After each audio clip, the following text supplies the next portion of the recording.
Hi everyone! Today I'm going to show you how to make shortcut pastry for tart.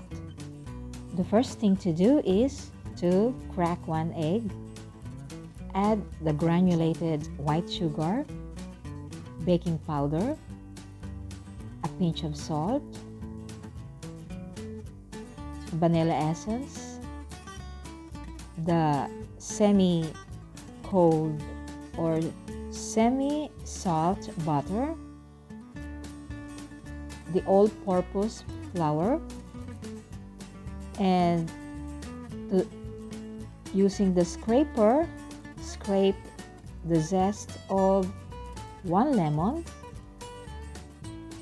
add it to the mixture, and then mix all the ingredients.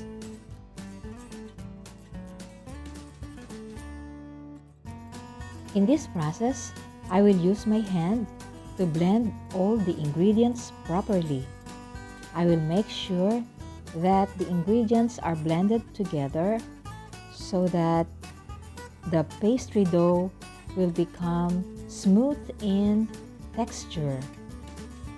After this process, I will get a plastic wrap to wrap it, and then I will let it rest in the refrigerator for about 30 to 40 minutes.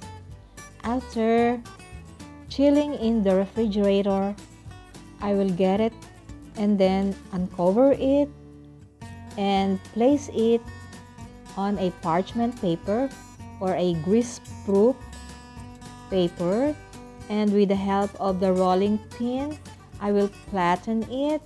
After flattening it, I'll lift it and place it in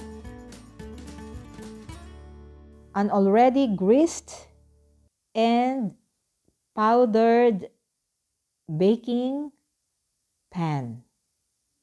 Slowly, I will remove the parchment paper or the grease-proof paper, and with the help of a knife, I will run it around the edge of the tart tin to cut away any excess pastry.